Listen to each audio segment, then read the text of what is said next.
La entrevista del Telematutino 11, gente importante a tratar temas importantes. Nos acompaña la licenciada Yanilda Vázquez, que es ministra de Estado sin cartera y es importante dirigente del Partido Revolucionario Moderno. Yo diría que una de sus mejores voceros. Buenos días, Yanilda. No, y de la que siempre tuvo adelante. Sí. Buenos días, un placer que esté con nosotros. Igualmente, contentísima de poder compartir con ustedes. Sí, se nos estrena los dos. Pero un año sí. Después, eso no es justo. Bueno, por la pandemia. Bueno, no es justo que no me hayan invitado, es verdad. Así es que gracias, de verdad. Contentísima de poder compartir con ustedes, con el pueblo dominicano, con este espacio que siempre me ha abierto las puertas, tengo que decirlo públicamente. Aquí en Propuesta, tú eres una invitada siempre permanente. Siempre, ¿verdad que sí? Yanilda, viéndolo bien a ustedes, que eso es por lo menos ganancia. Tú te acuerdas de eso, Yanilda, porque algunos compañeros tuyos no se acuerdan. No, ni los teléfonos. Yo siempre me acordaré. Siempre. Yanilda, vamos a hablar del discurso, especialmente porque ayer el PLD hizo una rueda de prensa. Dice que es un retroceso, que el presidente no ha cumplido, que el manejo sanitario ha sido fatal. En fin, no se reconoce absolutamente nada. Mire, yo pienso que para estar consono con lo que ocurrió, que el PLD tiene que jugar su rol. Y es un rol que es importante en el equilibrio de la democracia. Hay que tener voces y escuchar. Eso hasta fortalece la misma estructura del Estado, porque esa es la función de cada uno de los espacios, ¿verdad? La oposición tiene que jugar su papel y el Estado tiene que jugar su papel.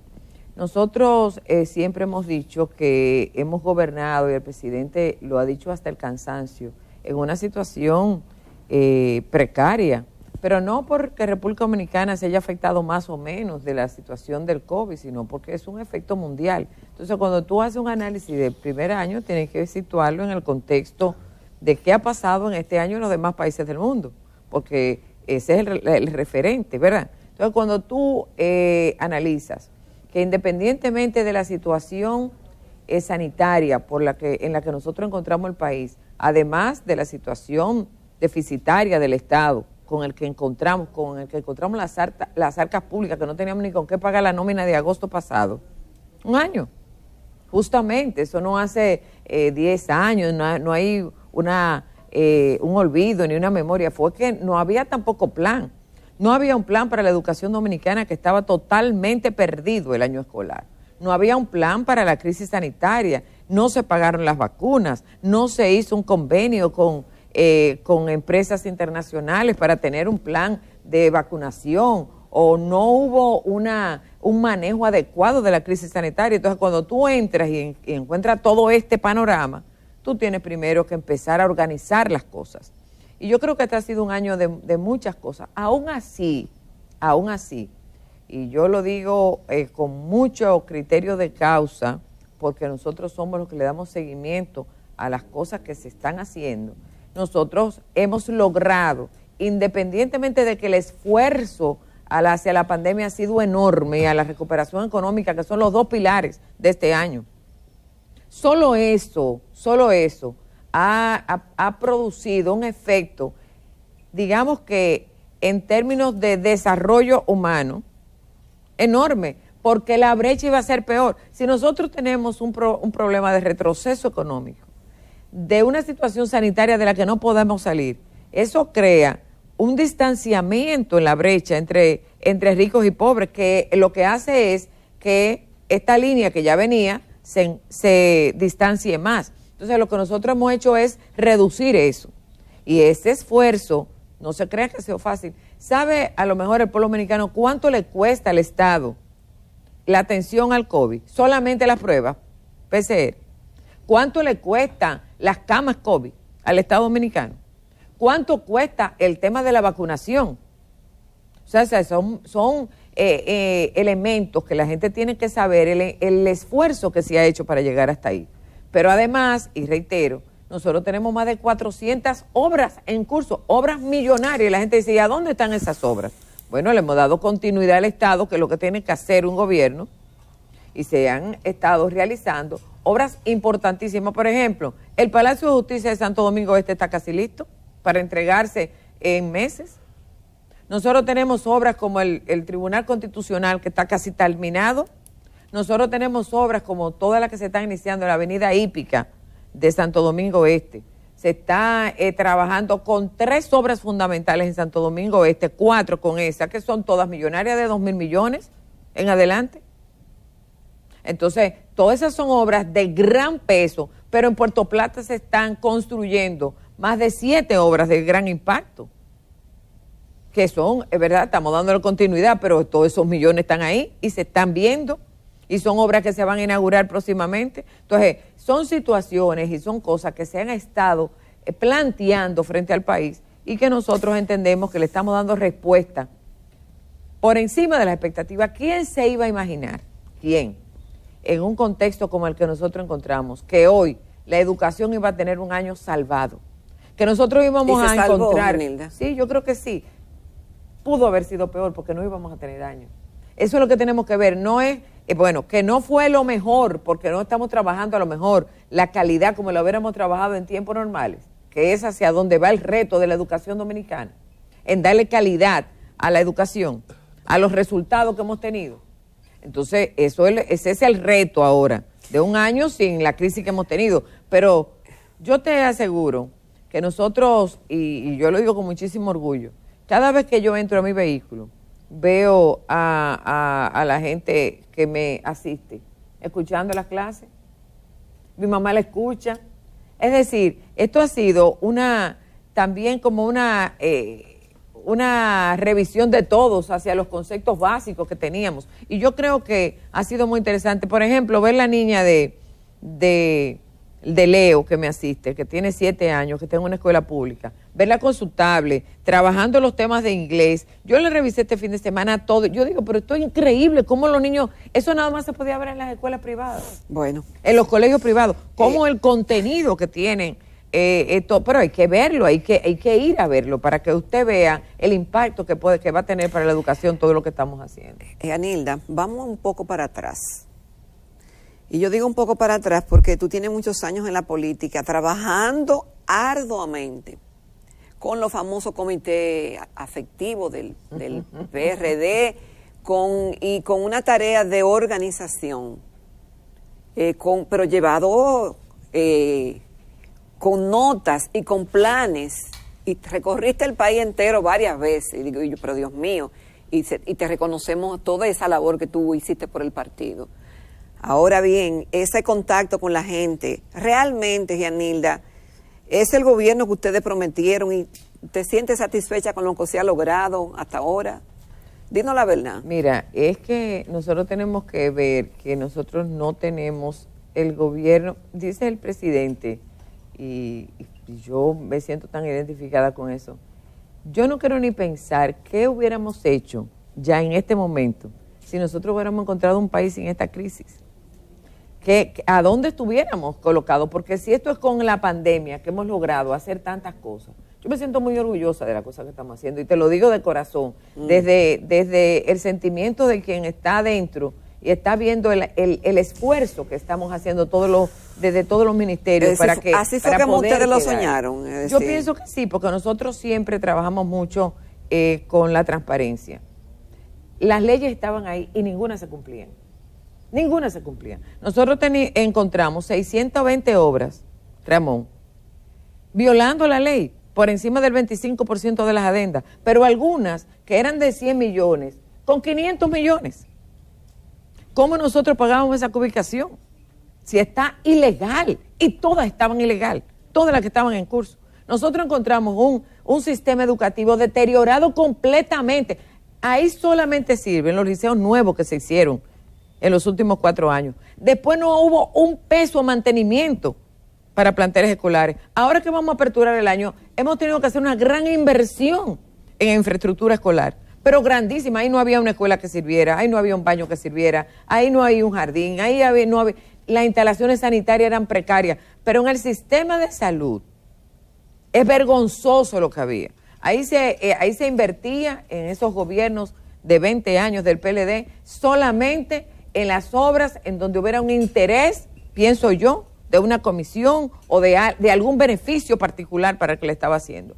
Pero en las obras de mantenimiento, en esas unidades de atención primaria que están que son las que le dan más respuesta a la gente inmediata, todo eso estaba abandonado.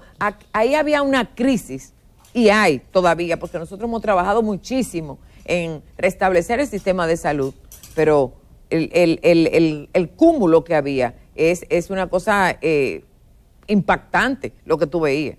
¿Cómo es que estos hospitales funcionaban? Con una precariedad alarmante. Entonces, cuando tú empiezas a ver la salud, la educación, la reactivación económica, que no es fácil. Aquí se habían perdido 80,000 empleos.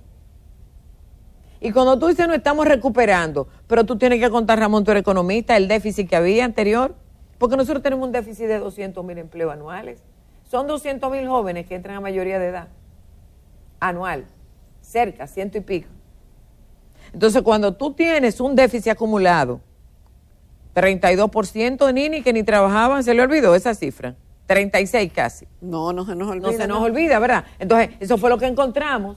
Y además de eso, tú vienes con una pandemia y lo que ya tenía recuperado vuelven para atrás. Y entonces nosotros nos estamos poniendo al día. Pero hay un déficit. Claro que tú dices, pero ¿y a dónde se recuperaron esos empleos? Es recuperación de empleo. De empleos que ya estaban deficitarios en el momento en que asumimos. Entonces, es como ponerse al día. Cuando tú tienes un enfermo que está muy grave, que tú lo estabilizas, pero todavía no ha salido de la crisis.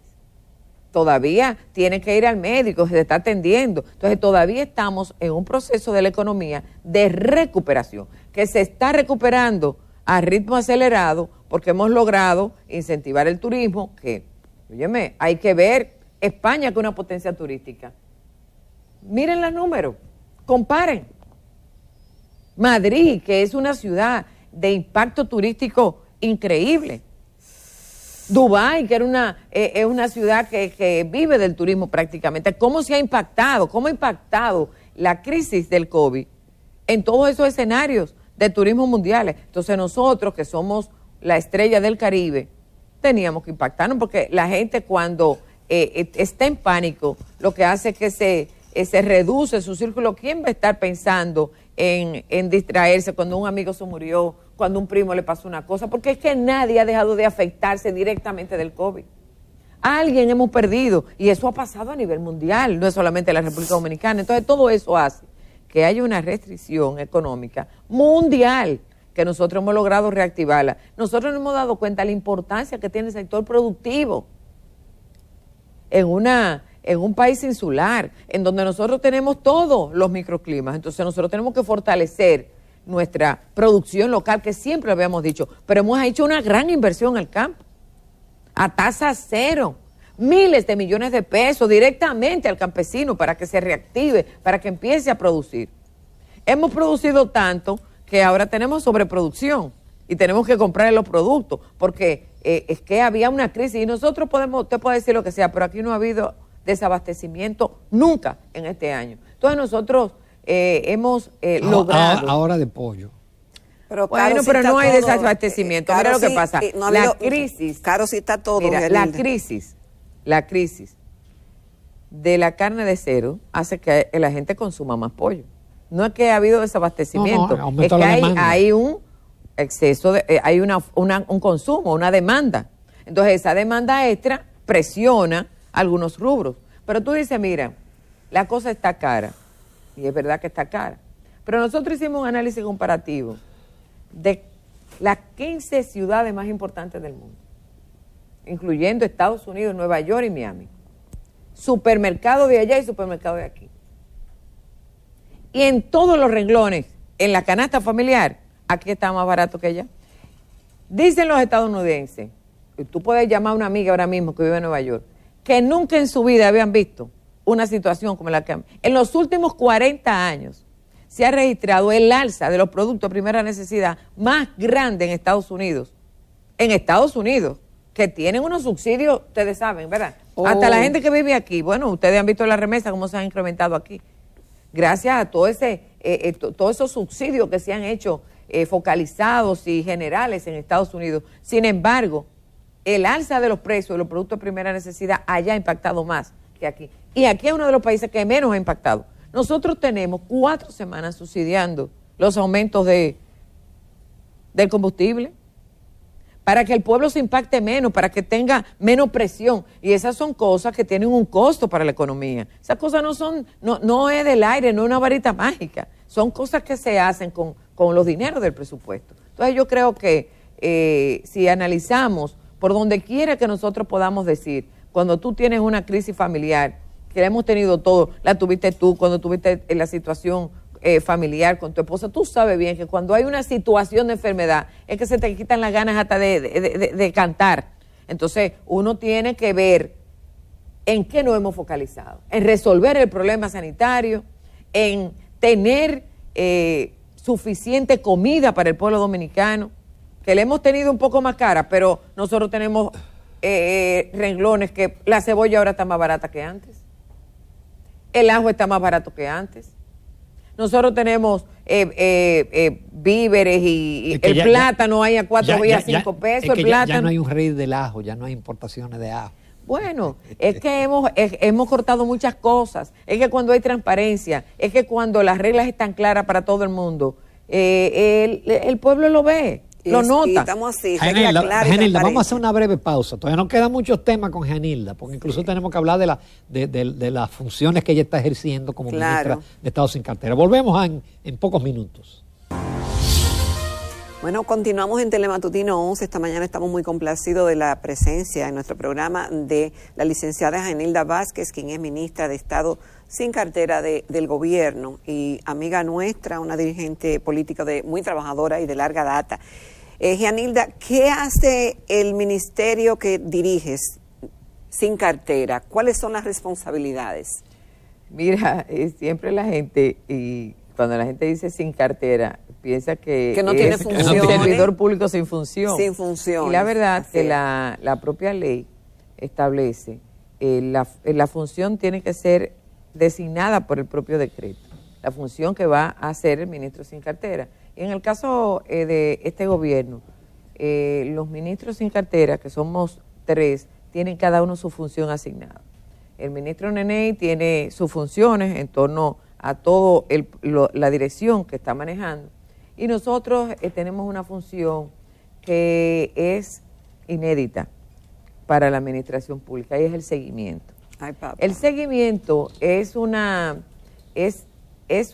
eslabón del proceso de planificación que es el más importante. Para mí el más importante. El más importante de todo. Cuando tú tienes un negocio y tú no le das seguimiento a lo que tú planificas, es muy posible que se quede en teoría. En teoría. Es decir, ustedes lo que hacen es que si el presidente promete X cosa, que la palabra no se quede en el aire. Pero no solamente el presidente. Por ejemplo, nosotros hicimos un consejo el 6 de noviembre en San Cristóbal.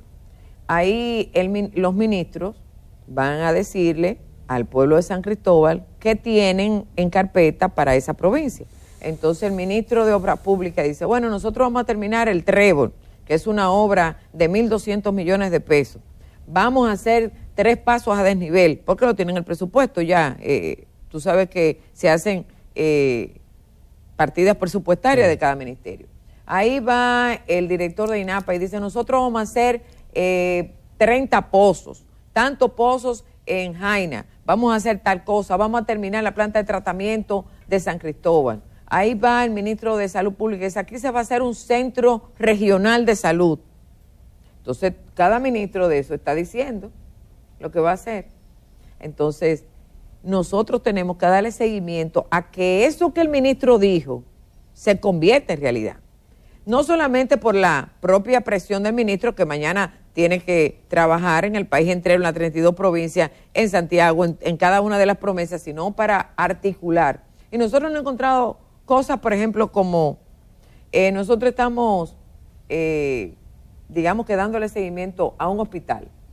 Y nos encontramos que hablamos con el ingeniero que tiene la licitación, que está a cargo de la obra, el contratista.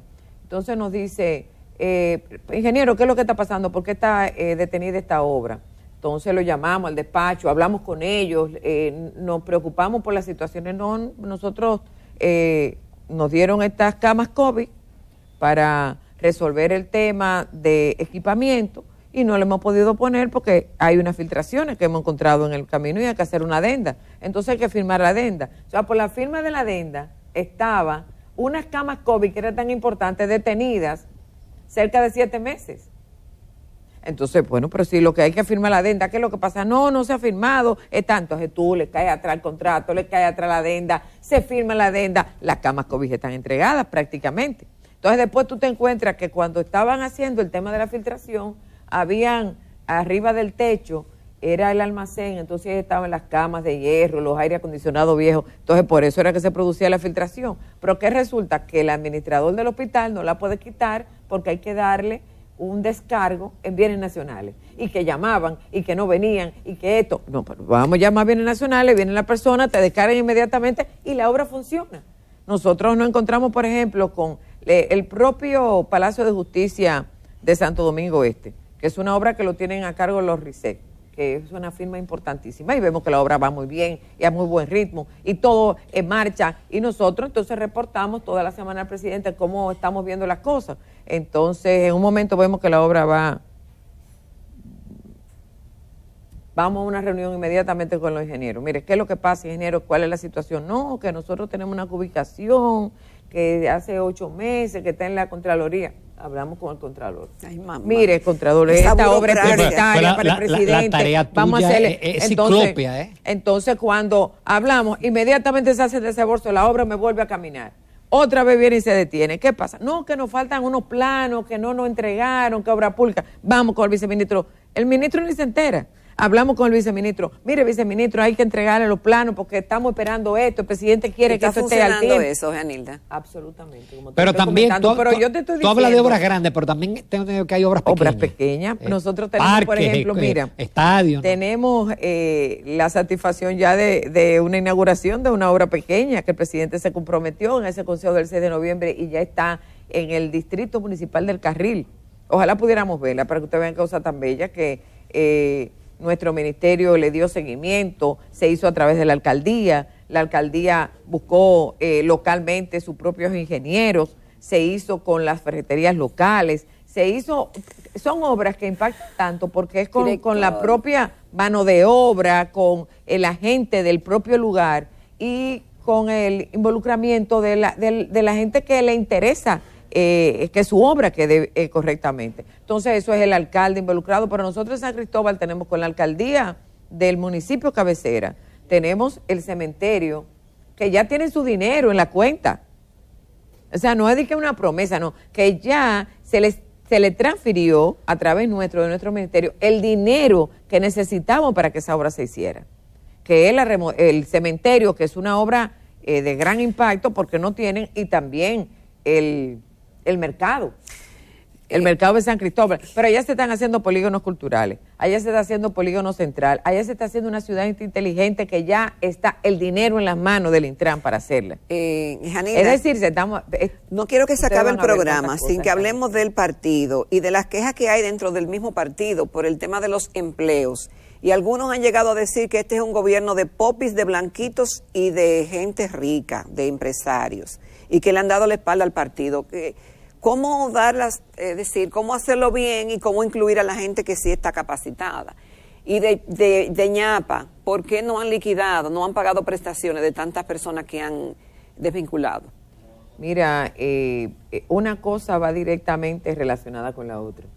Nosotros, la transparencia, el bien hacer, el buen manejo del Estado, implica, y el presidente lo ha dicho, que tú no puedas desvincular porque tú tienes unos pasivos laborales y una responsabilidad tuya como Estado.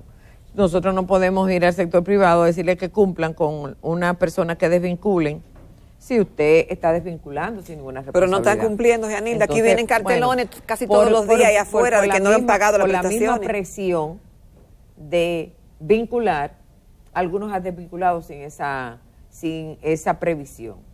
Entonces, encontramos un presupuesto que no contemplaba desvinculaciones, ¿verdad que no? Porque ya el presupuesto que nosotros estamos ejecutando es el presupuesto del PLD. Nosotros no tuvimos tiempo de montar presupuesto. El presupuesto del cambio es el presupuesto del año que viene, que es el que estamos construyendo ahora desde el territorio. Los presupuestos se construían, pueblo dominicano, en cuartos fríos, con aire acondicionado, incrementales la mayoría, que tú sabes lo que eso significa. No eran presupuestos que medían resultados, no eran presupuestos que respondían a necesidades del territorio como ahora. Y ahora es el propio territorio que está construyendo su presupuesto, priorizando sus obras a través de un instrumento que, una ley, la 498-13, que era, o sea, desde el 2013, que no se había puesto en marcha, del 2006, perdón, que no se había puesto en marcha. ¿Y qué es ese instrumento? Es un consejo, miren qué sabio el legislador, un consejo, una ley que no es nuestra, ¿verdad? Del 2006. Vamos a decir que no, aunque los congresistas nuestros estuvieron ahí. Pero mira, esta ley, mira la importancia de esto. Esto conjuga el Estado en todas sus facetas. Es una ley que determina los consejos de desarrollo provinciales. ¿Quiénes la conforman? La gobernación, que es quien la dirige, el senador, no importa de qué partido, los congresistas, los alcaldes, no importa de qué partido, y ese es por el lado institucional. Por el otro lado, la sociedad civil, las iglesias que tienen un representante en ese consejo. Y eso está funcionando. Los consejos están trabajando. Están trabajando. Mira, las juntas de vecinos que eligen entre todas las juntas, tú sabes que hay unión de juntas, federaciones de juntas, eligen quién va a ser su representante. Las academias, la Cámara de Comercio y los gremios. Por ejemplo, hay colegio de abogados, colegio de economistas, el CODIA, entre todos ellos eligen quién va a ser su representante ante el consejo. Entonces, ese consejo analiza, hace una especie de FODA, qué provincia queremos, y hacen un plan plurianual, estableciendo sus prioridades. Entonces, ese plan se convierte en obras reales para buscar su código SNP. El código es como el acta de nacimiento de cada obra. Si tú no tienes eso, no puedes ir a presupuesto. Porque tú no puedes presupuestar una cosa que tú no sabes cuánto va a costar. Y entonces el presupuesto de 2022 va a ser hecho con ese criterio. Con ese criterio que se está realizando. Entonces, es una cosa inédita totalmente para este país, que hacía presupuesto con un copy-paste de otro presupuesto, sin tener en cuenta nada. Había obras que estaban en 10 presupuestos de 10 años distintos.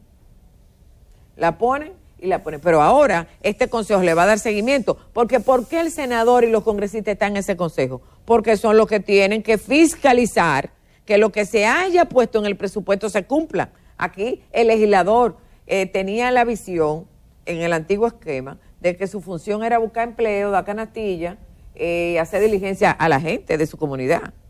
De verdad, eso es parte de su función porque representa.